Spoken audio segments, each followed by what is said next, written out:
It's official. DLFM 106.9.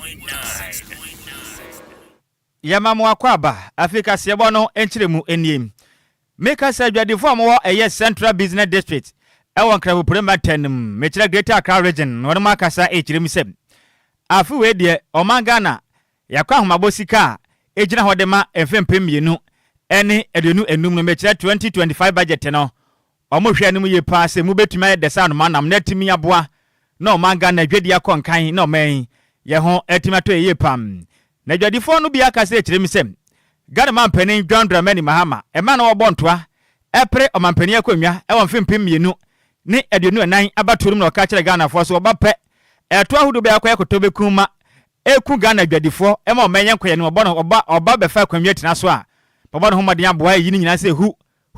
may you want to matter your power punto mupam. Najadi for a cousin of which him say Ghana man penning, Asha Boss or Bam. Bear 10,000 a bay to Mukabia and Yajumabu.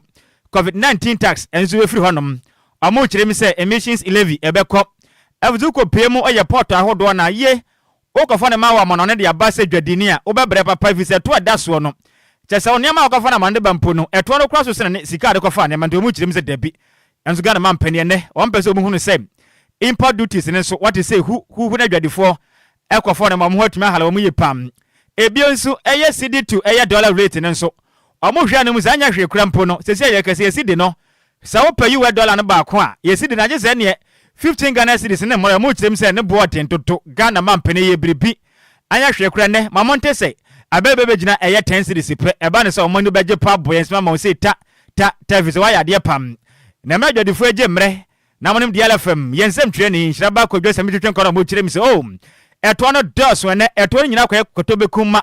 adwadi fu chirim se ne Ghana meburu na montene so hu ade amokoda so mbeto na so se beye fame kono na ya sem ni sente ne omokofa na mane de bana mo anyane so musika na mo nsenka ade wamfa bo no bia nka ho a waboka wodi bitu so a amanfo nto ento chem se dwade anyina ese ne wodi dwamfa so ma sunti Ghana man pedi bo modern ya bribi na bo hye de dis na mo na dwadefo no o ma setenam entimi kon kan ye pam ebuma ga se chirim pose na nse kantama de dwota ho no mo ne manyina hye e Ghana man peni be ye mpa bibia na ya so ya fufuru be boa no mo nya sika mo ne ma bia mo ko fafira man de ba ne nyina da kaka ho no omuntumi nyinti fanyeshepa bibra na dwadifo na so trem hanam na ba ne sa adwade ekwaso a Ghana nso man ye bekọ yanim e wo mputa dwadifo anje mre ende ye kasa ba twetwe ko mo se ma do mo so me ne munchire mu no enie I say dollar na was no ebe fem because of dollar nti no yesika nyina ahye yedwetimi ya ahye enti se na o mampanyin promising ye no ene ye hwe nimla no at least etumi be 10 cedi kra ebe bo aye eno no ye ni oya campaign o ka say dollar no apandada no wa mu ni ye nti ama dollar no koso nti ye hwe kwan se ono de wakan obeje adwuma pepe se bo ma dollar na ba 10 cedi na se fa ba 8 cedi ene 7 cedi o ma na from ma fe ye duty no e wo soro taxes bebre wo ho a ono ka kire ye say abandada no de taxes bebre gusunti na mane ma no ekosoro santi won hwe say taxes bebre no obeye free so mo man no e ho hen ha ye it is so betting tax oba obeye free ho 11 so oba obeye free ho and afi dollar no ono kan say ye wosoro afi ye fuel petrol nyina wosonje ye say omo masa na man e de emra fo na bo hye na omo hye Ghana fo no ye so mo say na mo kan he no omo ye sa Ghana fo pepe na e fa so dwe na ahonto ye de emra na no ba fo ma ye nipa ne ta ne boanya ne e boss ra ne so de abo odene nipa ne to a ne wonyinyi wo hu ade na opese woton so ya ne wayi nani enso nya de openti mla from yes say mla from maye se me say green bebele force no ya say green so bebele me stock jet we finu no na me to no e we say 4,500 say ko 6,000 be no enso twan so akese nko cha na fo be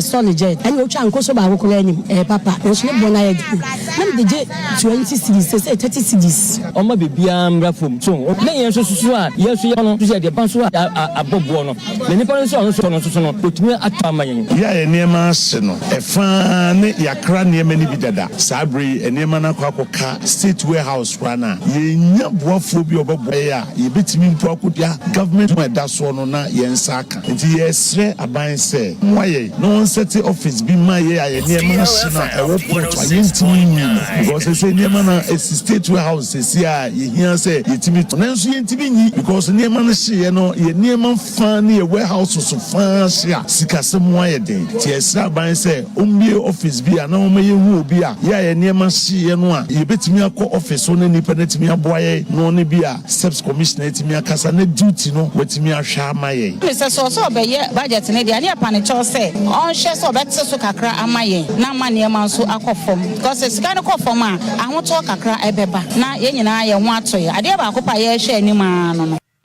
wei ɛyɛ adehwɛ mu di dwa ɛwɔ krabopore mmatɛ na mo kyerɛm sɛ na budget no aba me munya desa no manam na mo na dwadie entimi nkɔ so ɔman na meka sɛ nom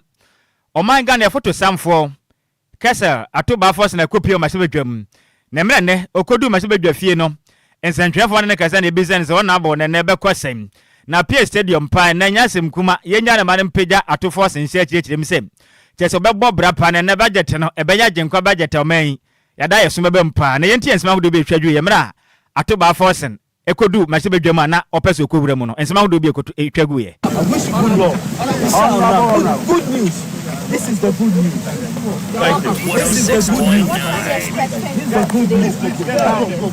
We are going to read it with the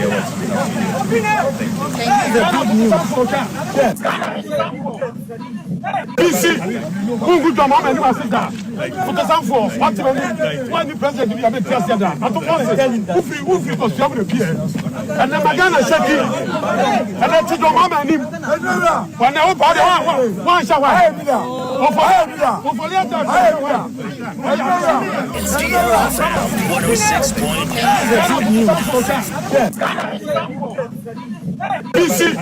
who good job, mama, you are sister. For the same for what you want the president to be a bit trusted. I don't want to tell him who free was to appear. And then Magana shaking. And then to your mama and him. When they open one shower.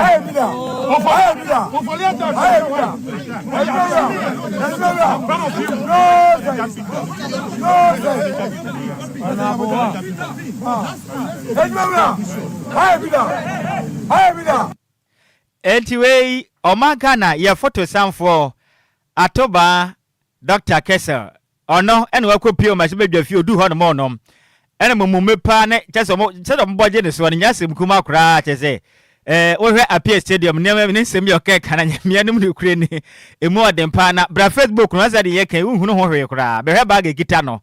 or so my Ghana jen kwana no one or the equi in the Ghana ye dear yana shilling butimo de come shibi jumtin ya bomb pie say ebe sam na adama shibi janing na den ede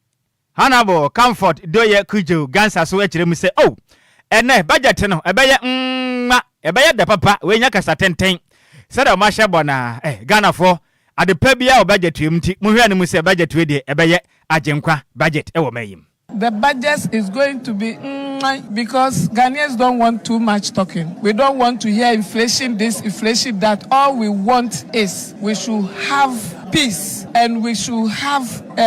things reduced so that we can buy. All they want is to stabilize the economy. All they want is to put food on their table. So we need a budget that will put food on our table. We don't want to hear, and the inflation is this, inflation that, and that. We don't want to hear their big English. We want to see changes in our lives. That is your finance minister presenting about. Yes, we promise to reset Ghana, and the reset is going to start from today because a lot of levies will go off, and we know that will reduce the living cost a bit. They should stabilize the city. That's all we want. So it should be no long talk. I don't believe in long talk. Action. The action to start from today. That's all we are looking for. I have not heard anything about that yet already, but as women, we are working on it, and the vice president is even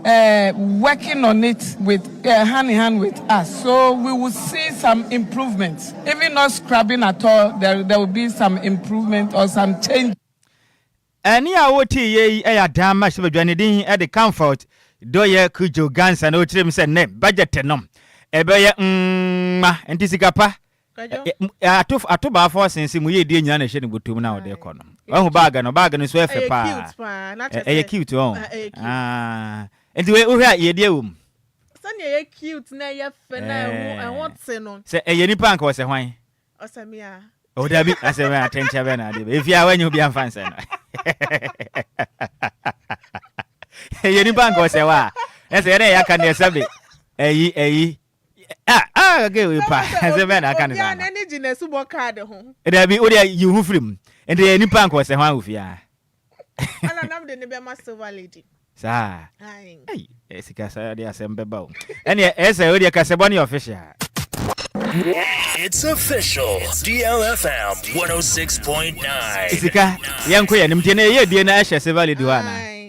Budget ne dey say ye Ghana for ye ni na ye twen inte ye honorable set or say akoton no na ye mahebejani e de ma atwima eye imponua constituency no e de sama betudwa say omampani John Dramani Mahama NNDC aban na ya de amobe share bosa mo ba eye okada operation mo be hwe ho asem na makan ti mo bo sha mo kan ye ne de mo mbra na mo medi super pepe enfama ye san say ba okada operation na ya de a ohaw ewo ho ye pan wo say ye kan ho asem e ya de ye wo say ye bomode ani ade ye hyehyapegu akweme san say ya ho ban bo nsem ewu hia na ye okada ho nsensem ye ha nipa ni bebre wo man ma se man pena man kan ho asem se ne mo kan ye na be ha adwin ye pa sanso ana ye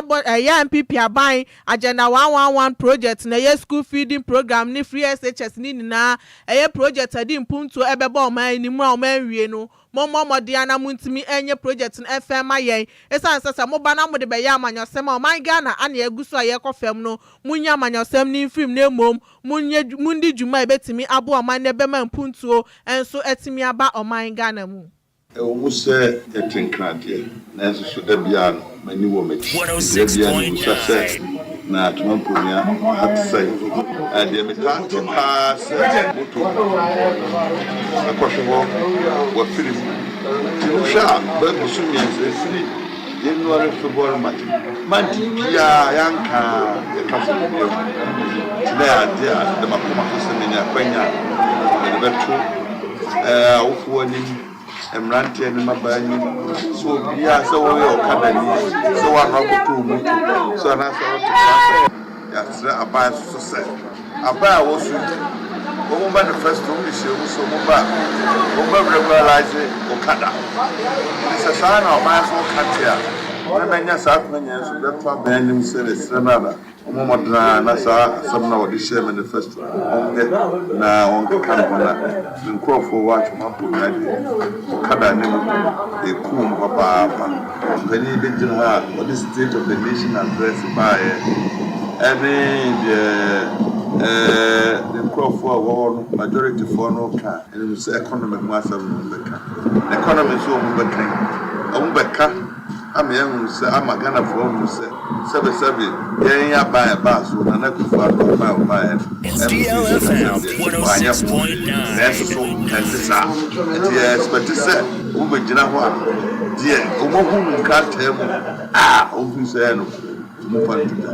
na mo fa politics bi anka ho e Ghana for mo say economy a say bi da wo nesika bia eni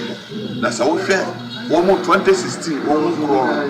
no more year na question no my area na me ji say ya ban ya bo hu model eno na me hu be expect say e be say aba eni ya wuti ye honorable set osay akoton na emra shebedwani edima antwima imponua constituency no cheso mampani eni NDC aban mo momodi anamundi mo bo hye so pepepe yantu aka sebo se kopie mo wo Ghana mampani barema obo ada John Dramani Mahama na kachi na Ghana mampani endo da okupie mum ewo oman ya ne den edi Burkina Faso mu na okọ na okire mu se wo hwe ECOWAS eye ekuo na bibiman enkebom ku ahodo atoye fam ye nyina yeka ho bie na Burkina Faso ne mama ahodo makoma miensa bi eyo mu afiri mu okire mu se dabi enya de ekọ nka na yekura ne senti ehu be hia se obunya ne bo ma be him na aboa na ye nyina bibiman yatimi apre empuntum na mrandrada Ghana mampani John Dramani Mahama one eye meeting mbo modern akoye ewo eye behind closed door no o kirem se Burkina Faso one mo man se no one mampani no odi soja ba na beje o man the boss ne dey captain Ibrahim Tuale o mu kirem se pepe o mu so okonkode nanso ehu benya pa se ye ko wase watwe ne ho dia firim ana afin so o man ye dia ndaso ye Mali ana afin Niger no o ma beka ho bio na timi aboa na sa ECOWAS ko no o nya timi do ho abedon na aboni nya koye nim ewo enkodemom Ghana mampani e kirem se enkutahudi ahodo a one Burkina Faso mampani adiem ene Mali mampani na Niger no mabode akoto ECOWAS eye seme djumadi abekoso na no na mpanifo nyina hunu say yes ehu benya say sa ama maako miensem ebetumi asan bado o ma beka eye ECOWAS na bo anema etumi akonkan ewo bibiman emu Ghana mampani ka se do kire misem ye yama yasam to nchen so ehu benya pa say ebimenya hodo akwaso ni nyina so terrorism ohun etuate wo ho na obi abeto ahye so na papa musum na ye cheche wade hye fam no mu o kirem se nusu behia se sabe ukoto se onyon na bodwe se hye se ntuo ta wo de ho every se otenase na ye hwe ha sa na mama hodo bi a atuatefo ato ahye wore mo so eje o mu nipa no mu no se Ghana so yanka bi na se beduru ye nso ade na ye be ne senti ehu behia se sa na mama hodo ekoso mama hodo bi eso no ye nyina be kan to ba ko de bom se sabe bo ba kuma de na yabo ne atu ase na bo bi man so yatimi akoye ne wampuntum Ghana mampanim wakwa akwahye Burkina Faso mampanim bo sei baba no homade madwadie nso a eda o my Ghana anafi Burkina Faso ntemu no etumi akonkan ye pama ye mienu anasa mama mienu we nkita hodie no ne matumi akonkan de ama biba mienu nyina na Ghana mampanim asanse kire mu sem enyinam kane a Ghana fo we be mode ama ye homene so ema duro ban hodo etumi de afafom emebi akopia Burkina Faso ema romo so edu ba bia nyinam kane ho sense ma ho kire mo so mo nya bi na boa mma Ghana ne Burkina Faso nkita hodie ne ma konkan mafanu mienu nyina no eni je kese etumi aba Ghana mampanin John Dramani Muhammad Semsey ade tujwa endrada. The issue of AES and ECOWAS, and I've got new perspectives about the concerns that the three countries have in respect of their relations with ECOWAS. And so I assured Mr. President that at the next ECOWAS meeting, I would pass on what they have explained to me to the other leaders. I think there's a breakdown of trust amongst the leadership.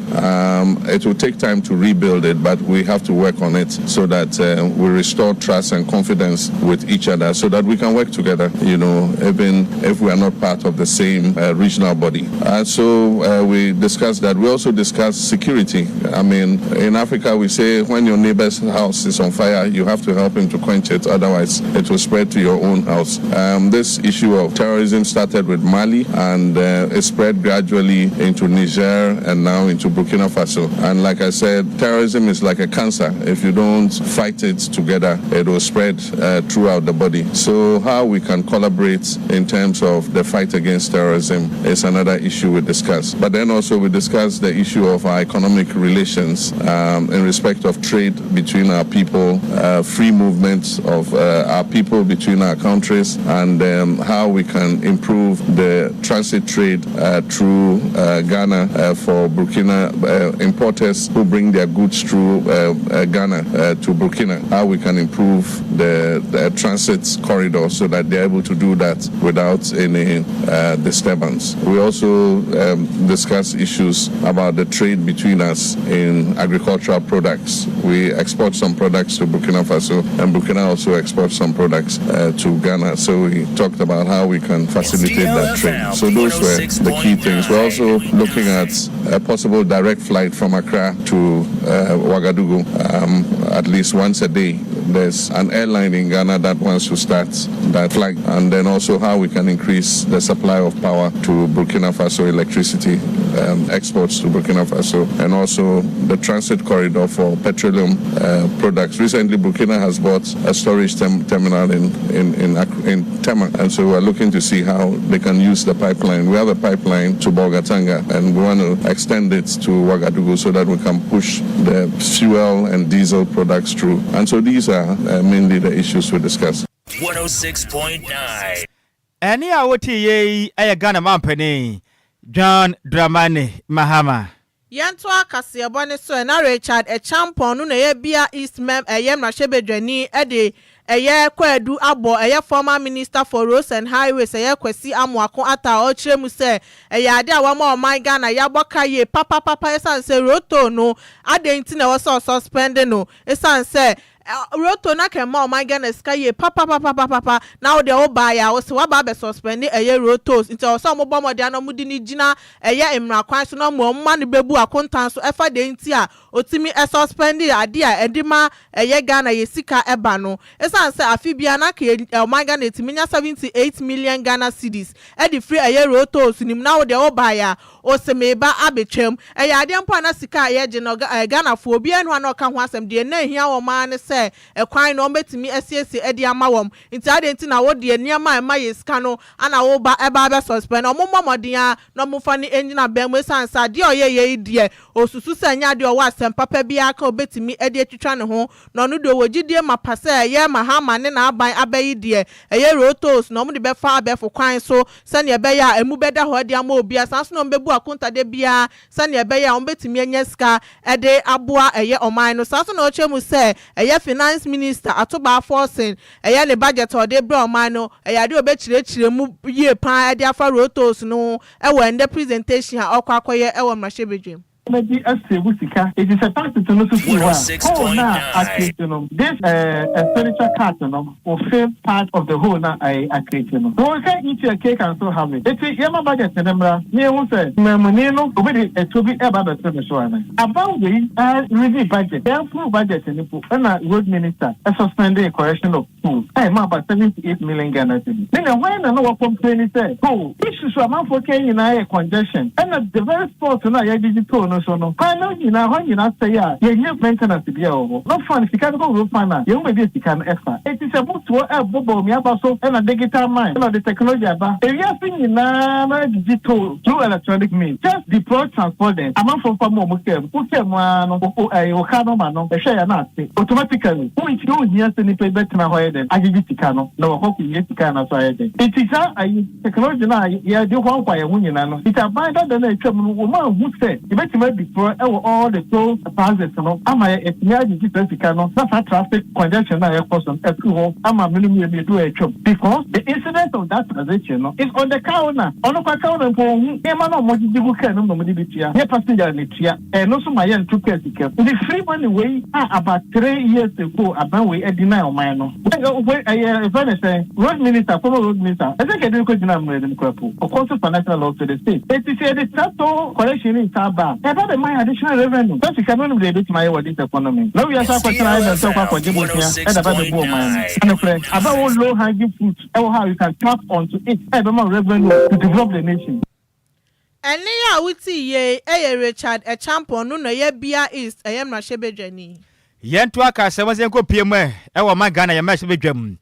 Na Rashebedwam acha mehene right honorable Apan Simana Kingsford Papen. Waka se kirem se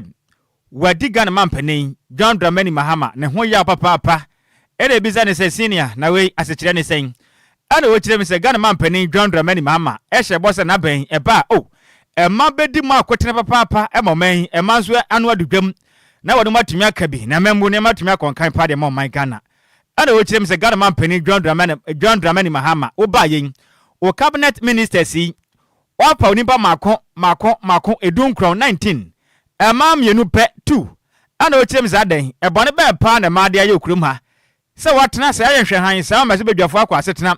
atumi akopa ase affirmative action bill se ameboa na ema na memba ni nyina ma ye pe okureyim na ema nso wono manu ndudwam a na wo ban na se wo pa wo cabinet ministers a ema 2 pe na de se edu nso nyina ye memma aden Ghana mampani bone ba pa na ma de ayam odi se de tu jamra na International Women's Day event e kwa so ma se bedwam na Aban Kingsford Suma na ba bi chirim se wadi Ghana mampani ho ya papa everisade a waye na chese affirmative action bill no mo pass ye ne sabi emfaso amaso nti efiri na ekọ pempen wesini pen Ghana mampani John Dramani Mahama mwani na ho memma na kwanya mewuram wa memwom everise memma yi ya so ma hwa ye de be ya de bia dade anim anenim kaskara enkosi aga ne senti emra na ma ho kwan se memma so ma memwom tefiri na ekọ bo ho moden se madodo na nkọ mase bedwam dodo na nkọ aban ministers ahodo nim na mo nkọ som men na bebo apam o chem se mekese ndem wo hwe omanga na mansini mansame mu so hu benya se ma benya yakwanya hobi o chem se MMDC yin so Ghana mampani ba moden enkachi padodo na kogura na man kogura membu ne babo mo man so yakoye ni mpuntum na kobase de bia da yebo ma na atwa ma gya de na akwede sabe na ma no yeyi wonom e de mo firi ma nya de a e konka ne kura. To reiterate my earlier comment made on the floor of the House, that I am determined to hold the government to account in making sure that the provisions of this act are totally implemented. DLFM 106.9. As I am using this platform to call the attention of the government and all stakeholders to pay close attention to the provisions of the Act, particularly Section 14.2, which provides that, and I quote, the President shall ensure the progressive achievement of the gender equity targets set out in the first schedule in making appointments to the following: A, ministerial positions; B, the Council of State; C, the independent constitutional bodies; D, governing bodies of state institutions; E, the public service; F, district assemblies; and G, any other office to which the president makes an appointment. 3 says appointments under subsection 2 women into the institutions listed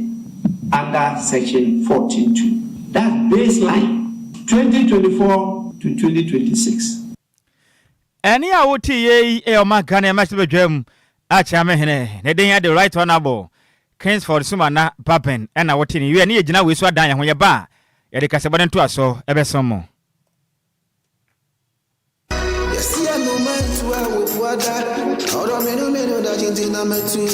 Makwantu ohunsam eye medadwen nanso meyensam troni nti menya daje ye hwehwemu ekohu Sunday Sam's consult na wonom nti ende metimi ba menya abrani adaje ekenkan ye eye investigations about womo ana mehu se wo apply for visa assistance a enfeli efri se wonom ewo track records madansi die nie ma menintrel Sunday Sam's consult edi Britia webi ebeje wo visa amount. Say we call United Kingdom, Canada, Dubai, Poland, Croatia, Nafe Kradia, Serbia, any Greece in so abeka ho work permit etechere. Ma mentre wo mo etchere kwan. Sunday Sam's consult ewo Ofanko barrier, Asofan, our Bay Wise Park Hotel, ewo Asofan New Station hono a. Phone number 0244 291546. Email address nso samuelowusu626@gmail.com. Yeti ehudi enti, we connect dreams with opportunities. Emanenye wadwendwen, frɛ wonom na nso bedi adanse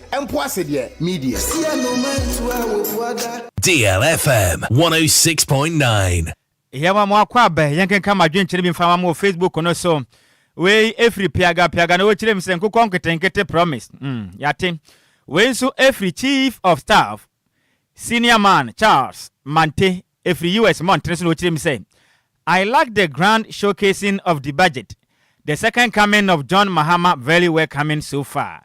Yada se pam the way the Ghana man penny John Dramani Mahama or se budget ne pa said the sikana bag ye kita atoba force na akono pa to nze Ghana de ni da so ho and Ghana man penny second come we the akono yada se pa senior man Charles Mante US yada se kase bode nemu honom edemayen Richard ahwechirem say enja kase kran koma Nhyiraba Kwadwo Sammy ni Adwoa Sikapa o se kase mo the person no man no hwe live the free great station na nam DJ Ghana man fidie ni so a emo the person man made hye nyina honom na wo nyina etie kasebo no eriflo so da ya se wadwuma pa yenso ye no enawien we na Ghana kasebo ne begina we snya bunu komu se pon na sa na ya ba so no we eya woda kase kufutela bo amiem na we efri ye ne a ye DJ owo DLFM 106.9 DJ Omarion ne osina danfo ba kon oye hairdresser na ote kwabenya ne den ade Vivian eye nukafo na Vivian nukafo yi ne ho ofa na ho friend de ditwam na Kofi pictures na nze woda na wode kwaba ni fa na kwabra sam na DJ Malon se abaye ne ho ofa pepa no pe na sem yie pande Yankopon wo konhira so na ohira Vivian nukafo Yankopon onhira papa na onye okese oma hairdresser adwuma wo de ho awura mu Yankopon ma de pa bi ewo mu no ebi emra wo nsira ban mu onhira wo mfira ademu enko ademu ti wei eye happy birthday enko enfama Vivian nukafo awom usua eye hairdresser ewo kwapenya ntiwe de do me kwabe he ya na wo ntiwe de wo ye ne empotem ya ntiwe every DJ Omarion oye adwuma ewo DLFM 106.2 happy birthday once again goes to you Vivian nukafo awo wo dome kwapenya Kofi Sambo amie na wa unua DJ Fonde ne omonyom na ekọ ntiwe sufi DJ Afiba nchen ana wo tirem se krachi ne den ede silos eye zesonyo de tem dodo na bottom man say eye rich kid na wo tirem a owokofodua man eye mile 50 na de okanya ne say o we show long life and prosperity to we de nkwatenten eni hia ne yedie emra ablanti wakache into a free praise and can't just or papa na brantia with Dane Eddie Silos a year zo senior detenum who for pay pa papa na within baku crater no cries a year rich kid no sikaniketwa where the bay sikani aquada or James of papa that they were half fretting and Yankupon Goswension on your case panty and them a year Silos zo senior dete aka rich kid Yankupon Shram na ompeja na onyo kese pa we every praise se en kanjo so do pa pante ne Yankopon kronchas no ushirawa o menhira no enye double pa emfama we na Ghana ne ye gina we sina Sikapa say o wase mbika bonitew we see every technician zigibi yanka menya asem kwa Freezy Gibi and Nana Treme on US almost say happy birthday kese enkoma honorable Frank Entry our MPP chairman New York chapter USA sanso no ye kofo yidua new job in this year konkron chese enya grokra almost say happy birthday kese enkoma honorable Nyame Shraw na onya wo kese enfa emma wom to Efri Zigibi and Nana Treme on US ho Zigibi ne hwan ya technician Sammy Adwoa ni dia shentu amso de ewundi meba nka ho so anyimpie Zigibi na ene etam na so na we expectations any day budget na we ko say yeah share him say bibia betimi akoye wo man mesan so mine there are set no mo kan ye hia pa uhia so be wale afi ka kire o so mo tete ne ma so ka kire o sisi an ye nsore so o de o mo tete so Dabi me say o be wale afi ndi ka kire o so mo tete so mo ti na wa re ni ti na o so mo tete so like bibia mo so mo tete bibia be hu se suja na wo kondo what you say Ghana forecast say bo no ye bunu ko mi say pon mu se mufo no eye maize me be antwe ne say mo e de ma yen Kofitere ye kopie mu e wo Facebook no so akenka fo nso ye mienu e dia meje so ye takwade Kwadwo krom twabe wudi shikonkrom Kwadwo afofida Nhyiraba Kwadwo Sammy bi mene Adwoa Agyei Sikapa yes Sammy Adwoa Sikapa betrase o de dia la wadwumade ne betoa so e dia ma won na pamfo Kwame efum ana afi sex journalist ene e be wura pa ne send me okasa video nkoso na ha DLFM 106.9 every say every mu hima up next mamu nyina mo